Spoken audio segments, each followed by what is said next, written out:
I won't let my moderate to severe plaque psoriasis symptoms define me. Emerge as you. In 2 clinical studies, Tremfya guselkumab, taken by injection, provided 90% clearer skin at 16 weeks in 7 out of 10 adults with moderate to severe plaque psoriasis. In a study, nearly 7 out of 10 patients with 90% clearer skin at 16 weeks were still clearer at 5 years. At 1 year and thereafter, patients and healthcare providers knew that Tremfya was being used. This may have increased results. Results may vary. Serious allergic reactions may occur. Tremfya may increase your risk of infections and lower your ability to fight them. Before treatment, your doctor should check you for infections and tuberculosis. Tell your doctor if you have an infection or symptoms of infection, including fever, sweats, chills, muscle aches, or cough. Tell your doctor if you had a vaccine or plan to. Emerge as you. Learn more about Tremfya, including important safety information at tremfya.com or call 1-877-578-3527. See our ad in Food and Wine magazine. For patients prescribed Tremfya, cost support may be available.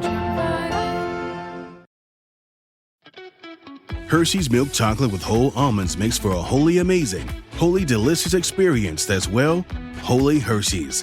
Everyone's to get to experience the satisfying surprise of a whole almond tucked inside creamy Hershey's chocolate. So don't wait your whole life to try Hershey's milk chocolate with whole almonds. And if you've already had it, then chances are you're already a lifelong fan of this confectionery delight. Find Hershey's milk chocolate with whole almonds wherever candy is sold. This is Still Here Hollywood's 10-Minute Takes, bite-sized chapters of our favorite chats with the stars. I'm Steve Kmetko. Here's the third of 4 chapters with actor Natasha Henstridge of Species. I filmed in Cannes. Did you? So beautiful. For months. And I mean, talk about, and then a little tiny wine during lunch. I mean, the French know how to live. Come on. Yes, they do. Yeah, and they take the whole summer off. Yes. 2 months usually, 1 or 2 months. Fantastic. Yeah. Are there any actors or actresses, there I go, any people in show business who you wish you could have worked with? People you looked up to? Gosh, there's just so many incredible actors. I'm trying to think of any in particular. I mean, the funny thing, I guess the fear part of me and the part of me that, you know, would be so afraid to work with some of these people. It's the truth of the matter. I think that held me back, you know, going, I'm not good enough to work with them, and not wanting to like work with great people that make you better. But I would say, I mean, Meryl Streep, I'm a huge fan. I'm a fan of Kate Blanchett, you know, all the Kates, all the amazing Kates. There's just so many incredible women that are so fantastic. Kate Winslet, Kate Blanchett. Yes. Kate Hudson. Yes. There's a lot of Kates. Yeah, there's You're a lot right. of Kates. Men, too. Oh, gosh. There's so many great. I have a big crush on Colin Farrell, so I have to look over there. We should tell you, her boyfriend is sitting over there. So that'd be a fun day at the office, wouldn't it?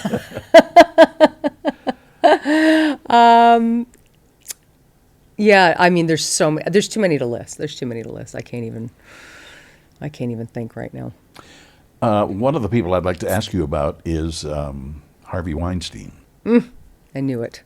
I knew it. Sorry. I knew that was coming. I thought of him too because every year when I'd go to Cannes, he'd be there with Gwyneth Paltrow or Nicole Kidman. You know. Sure. Oh yeah, I knew him, you know, back in New York, back in the early days, I think it was before he even started Miramax, like way, he was already into film producing.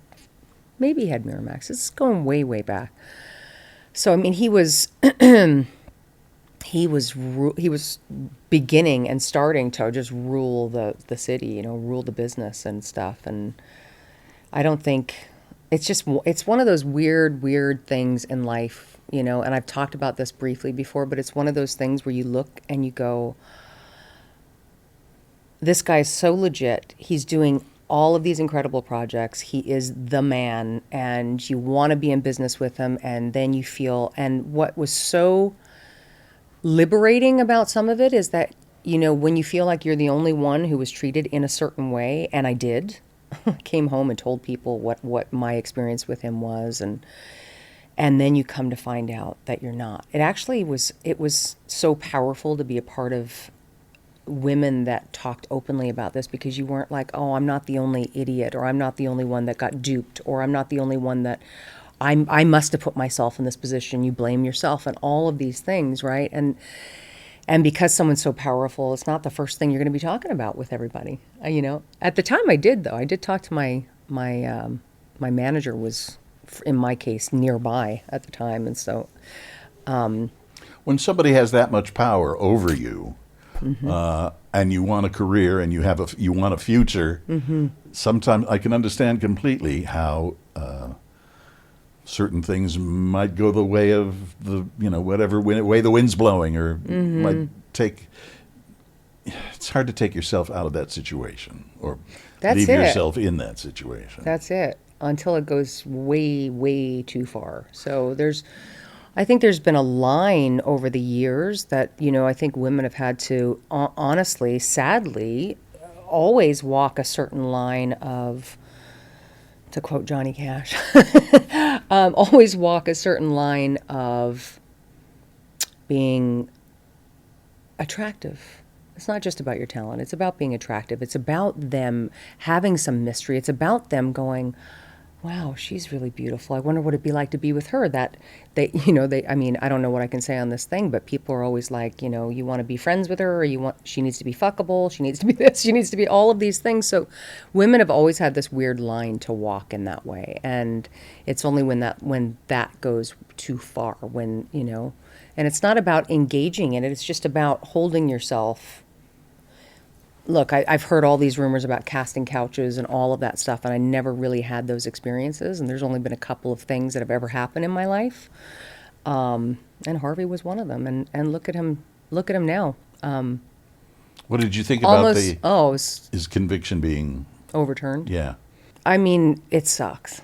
Honestly, it sucks. People really fought so much. So I think I heard Ashley Judd talking about it a little bit. I think people are really triggered. I had 1 million people call me up and ask me to speak on it, and it's this weird thing, because as a survivor, victim, whatever you want to call it, I'm not that woke. It is what it is. You don't want to keep I respect the women that keep talking about it, but I have a desire to move on past it, because unfortunately, it still affects the way people see you. It does affect, this one is going to cry about this or whine about that, or you're not going to be able to look at her sideways, or, it's so sad. And I know we're in a different time after the Me Too movement. I think it's moved the needle in a lot of ways, but I do still go, moving on. Don't want to talk about it. I hope he gets his. Hopefully he stays where he is, But at the same time, there's still a fear. There is a weird fear around it. There's a stigma around it still. I felt like I had to support the women, and I came out and I spoke in that way for that reason. And then I just wanted to not be a part of it anymore. It's I think we're at a time where it's much less likely to happen. I think it's really made a difference. I definitely think it's made a difference. Yes. Yeah, for sure. And yet there's still something, and maybe it's in my own head, I still think there's people that are, everybody's got their own perspective and where they come from and what they grew up with and what's normal to them, and all of these things play into it. And so I think there's still an element, unfortunately, of people who are like, get over it, or, enough is, that kind of thing. And they don't, and so part of me goes, I just want to just take it right out of the equation and not go on and on about it either. And hopefully, now I'll be the first person to stand up when somebody's doing something off color on set, something that feels wrong, or protecting young actresses and saying, you don't have to let him do that. That makes you uncomfortable. And that's not, you stand up for yourself, or I'm happy to stand up for you. So I'm the first person to do that. But did he impact your career in a negative way? I don't know for certain if he did or not. But I know that he used things, books that I was trying to option and things that I was trying to do. He used that as a as a hook, as an anchor, and as a manipulation tool, which he had absolutely no intentions of actually making these things. So I did find that out, and that's kind of a bummer. You're like, oh, so, you know, that's just part of his antics and how he worked. What irons do you have in the fire now? So You're still looking for something. So many. I have a couple little indies. I just had a movie come out in theaters. I've had a few. I have a movie called House of Abraham coming out that I did, that a friend of mine wrote, Lucas Hassel wrote, a little psychological thriller. I'm producing a Christmas movie because I'm a huge Christmas fan, and Hallmark Channel. It's a little edgier than the Hallmark Channel, okay. Unfortunately, or it probably would have been made already, because that's the problem, right? People want it to be completely in that world, and it's edgier than that. So we've got the green light on it, but we haven't started making it yet. So hopefully January. Hopefully January. This has been going on for a while, though. So that's in the works. And, you know, trying to make my own projects, as well as take basically any movie when people offer me movies overseas. I'm like, yeah, I'm in. What's the best piece of advice you got about Hollywood? I was going to say take Fountain, but that doesn't even work anymore. No, that's Betty Davis's line. That's right. How to get ahead in Hollywood. You know take what? Fountain. Exactly. It's yeah. great. It's when you know. Such a good, when you know, but Yeah. actually that's not going to work anymore, is it? It's busy everywhere now. Yeah. There's no driving around, no getting anywhere. To watch the next chapter, click the box. To listen, just stay tuned. Hershey's milk chocolate with whole almonds makes for a wholly amazing, wholly delicious experience that's, well, wholly Hershey's. Everyone should get to experience the satisfying surprise of a whole almond tucked inside creamy Hershey's chocolate. So don't wait your whole life to try Hershey's milk chocolate with whole almonds. And if you've already had it, then chances are you're already a lifelong fan of this confectionery delight. Find Hershey's milk chocolate with whole almonds wherever candy is sold. Hey y'all, life's journey is filled with change, growth, and exciting new chapters.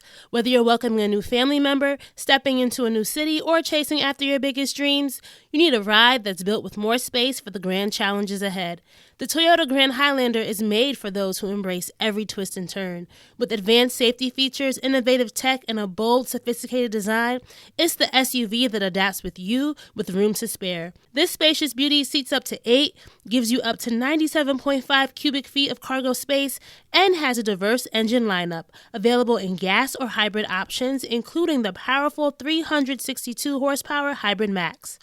Plus, available all-wheel drive means you'll have confidence no matter where life takes you. Ready to take on your dreams? The Grand Highlander is more than a vehicle. It's your partner in embracing all life throws at you. From daily routines to unexpected adventures, it's up for every grand challenge. Learn more at toyota.com/Grand Highlander. Toyota, let's go places.